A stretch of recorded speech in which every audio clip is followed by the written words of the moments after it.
What is going on, guys? In this video, we're going to be talking about the difference between EC2, ECS, and Lambda functions in AWS. So these are different compute options in the AWS ecosystem. And when I say compute, I mean like where you host your applications. And there's a bunch of different options here, as you can tell, and each are slightly different depending on what you're trying to do in AWS. So the goal of this video is to help you understand what EC2, ECS, and Lambda are. And hopefully in the end, you'll be armed with more information so that you can pick whichever solution is right for your next project. Okay, so let's get started by talking about EC2. So EC2 stands for Elastic Cloud Compute, Elastic Cloud Compute. And EC2 is essentially working in the domain of instances. Or you manage instances or virtual machines that you could spin up or down at any time you want. So if you think about how this compares to kind of buying your own hardware and hosting that in-house in your local network, well, with EC2s, you can just basically bring an instance up whenever you need it, tear it down whenever you need it. So you don't need to pay for that long-term commitment of purchasing hardware. So with selecting instances, it comes down to picking the different types that are dependent on your use case. So for instance, there's memory optimized tier, there's compute optimized tier, there's storage class, there's GPU processing class. There's a whole bunch of different classes here and then different sizes as well. So there's X2, X4, X8, and X16. So the size that you select is dependent on the capacity that you need, and the classification that you select, whether it's memory, compute, or storage, is dependent on your use case. Now, one of the main reasons that people love using EC2s is because they're extremely flexible. And that's because like you're renting instances. You can do whatever you want with these. You can install databases, you can put a WordPress site, you can host an EMR cluster if you really want by joining multiple EC2 instances together. You can essentially do whatever you want. Now, in terms of some of the cons of EC2s, you need to worry about security. So locking down your instance, making sure there's no vulnerabilities getting in or out. So things like that, making sure OS is patched and everything is up to date. So before I move on to explain ECS and Lambda, I just kind of want to run you through how you would host an application, like a web application, if you're using EC2. And we're going to compare this between the ECS option and the Lambda option in a few moments when we get to that. So if you're looking to use a set of EC2 machines as a fleet to handle a web application, you need a couple things. So you need what's called the load balancer, which is kind of this box here. You also need target groups, and associated with each target group is an auto-scaling group. And then within the auto-scaling groups, those are where your instances are actually located. So just to recap, this is target group, and these are ASGs, which basically control bringing machines up or down for auto-scaling purposes. So this is kind of what an application would look like on EC2 for a web app purpose. So your request would come here, they would hit that load balancer. Your load balancer is delegating work to certain target groups. Within those target groups are auto-scaling groups that spin up or spin down hosts depending on what capacity your system is running at. And then within that, these are where the EC2 instances are actually the ones fielding the traffic and returning that response all the way back to the caller. So just to recap here, the key idea of EC2s are that you manage the particular instances, all the pros and cons that come with that. And basically the big pro of using EC2s is the fact that it's extremely flexible and you can do whatever you want. Now, how does that compare to ECS? Now, ECS stands for Elastic Container Store, and it's useful for those of you that are already embedded in the Docker ecosystem. So Docker ecosystem. Now, in the ECS model, you're operating on clusters and tasks.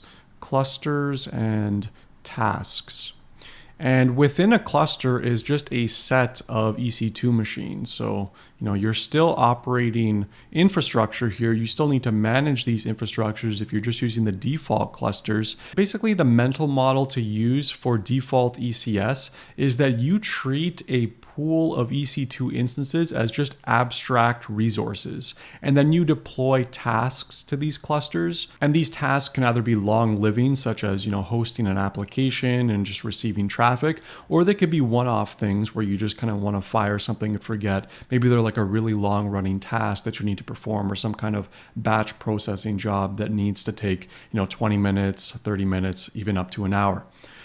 So this is the idea with ECS. You're operating on Docker containers, and with these Docker containers, you are deploying them inside clusters where you select the number of tasks or the number of containers that you would like to provision as part of that cluster. And the idea with ECS is that you don't need to worry about kind of managing the cluster itself. So you can specify how many containers you want at any given time, whether or not you want them to scale up or down based on any key metric.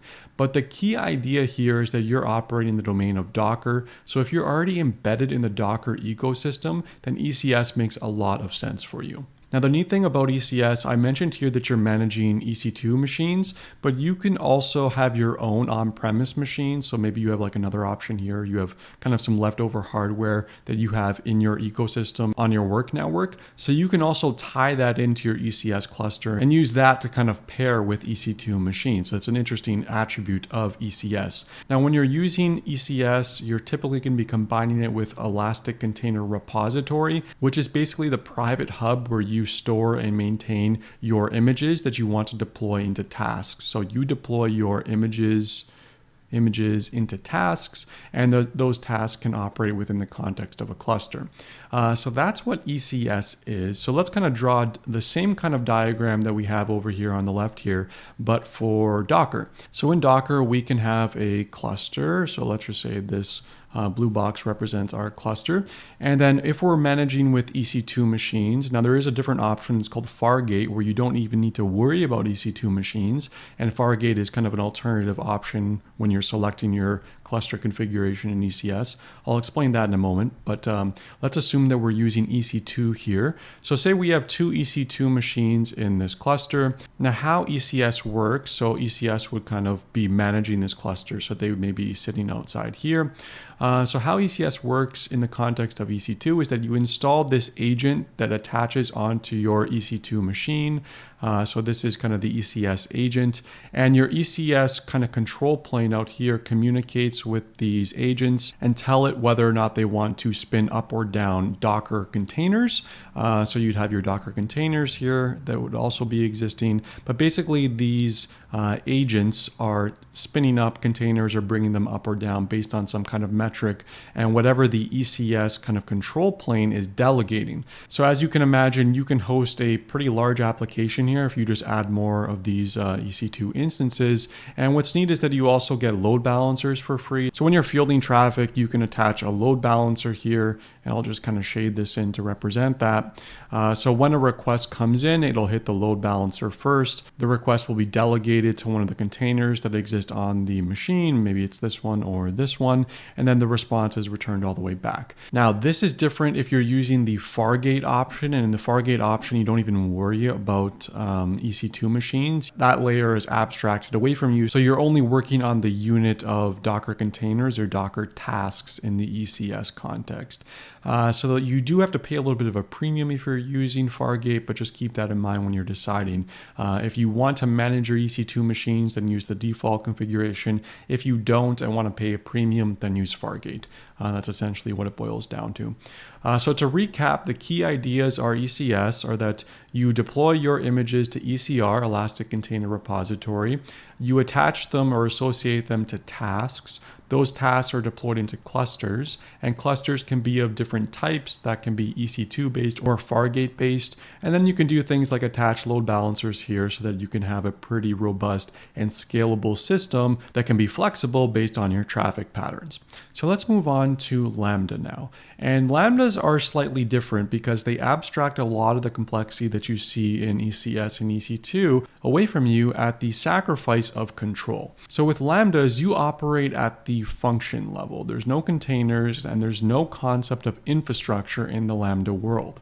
So how do things work with Lambda? Well, with Lambda, it essentially works on the unit of code. So you don't need to worry about creating or managing infrastructure, Docker containers, or EC2 instances, or security, or any of the complexity that you're seeing on this left-hand side of the image here.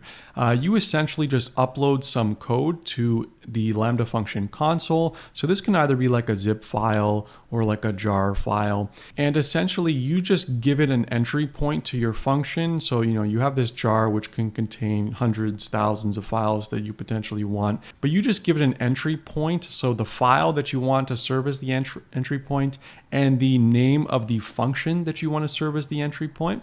And then what you get back is essentially just an ID, which is an ARN. It stands for Amazon Resource Name. Now, whenever you want to invoke this code now that you uploaded to the AWS console, all you need to do is use the AWS Lambda SDK and invoke this ARN. And behind the scenes, Lambda will provision an EC2 instance. It'll load up all this code onto that machine, and it'll invoke the function of whatever you uploaded to the console. So you can imagine this is a very, very powerful concept. If now we don't really need to worry about infrastructure, all we need to worry about is the code that we are uploading and the business problem that we're trying to solve. So how does this web application example look like if we're using Lambda functions? Well, it works very simply. So all we have to do, let me just divide this here. So all we have to do is upload our code and we create a Lambda function. And we have a handler for our REST API that takes a certain input and returns a certain output. Now we can combine Lambdas with API Gateway. So this is API Gateway, which is another service offered by AWS. And basically we can hook this up so that whenever a user makes a request to a particular endpoint that we are hosting, it'll forward that request to this Lambda function. And behind the scenes, like all we see from the user perspective is that we have a Lambda function. We don't know about infrastructure. We don't know about anything else. But behind this kind of curtain of complexity that's hidden from us, Lambda is having like a load balancer here. They're having target groups or Docker containers like we saw in the ECS example, and they have EC2 machines. So they are shielding you from a lot of the complexity that you would normally have to worry about if you were using something like EC2, but instead, because you're using Lambda functions and only operating on code, that all this complexity is hidden from you. So it's very, very great for hosting applications where you just want to favor simplicity over customization. And so this is the real attractive feature of Lambda functions. So to recap everything that we've talked about so far, EC2, you manage infrastructure, right? And you have to pick the type of infrastructure that you want. It's extremely flexible, but you need to worry about security and all the negative things that come out of that. With ECS, you are operating in the system of Docker. So you have Docker images that get associated with tasks, and you associate these tasks with clusters, and these clusters can operate on a fleet of EC2 machines or abstract computing units in the case of ECS Fargate. But the idea is that you treat your resources as an abstract pool of resources and just deploy tasks to them as you need to. Now with clusters, you get some additional benefit in the sense that clusters will manage a certain number of tasks that you want to keep running at any point in time. You can also associate it with load balancers to scale your system up pretty easily. And Lambda functions work on the scale of functions or code. So we don't need to worry about EC2 machines. We don't need to worry about Docker containers or any complexity there. We're just operating on code, and we can combine it with some other AWS services to achieve some very, very rich functionality. Now the question is, how do we choose between this guy, and this guy? Right? So I would say picking between these three options is down to flexibility and the knowledge that you already have about each of these three things.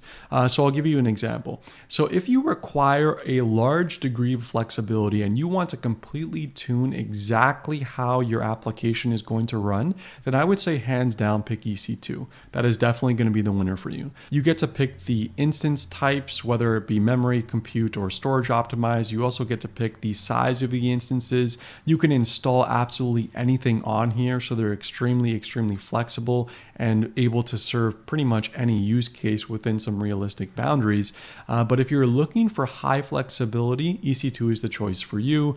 Be aware that at the sacrifice of high flexibility is a high degree of management, so you need to worry about things like security and all this kind of complex stuff in terms of hosting your applications. Now, I would say ECS is a pretty fair middle ground. So you kind of still need to worry about EC2s, but a little bit less so because you're just treating them as a pool of abstract resources, and your cluster is really what is in charge of managing what is going on with these EC2 machines in terms of bringing containers up or down. So I would say ECS is a pretty healthy middle ground in terms of complexity and flexibility, especially if you're already operating in the Docker ecosystem. And I would say Lambdas are more well suited for people that are just looking to get out the door quickly. So you really get to offload a lot of the complexity of maintaining applications by just operating on the unit of code. But with that being said, you lose a lot of control. There's only so many levers that you can pull if you want to increase the performance of your Lambda functions.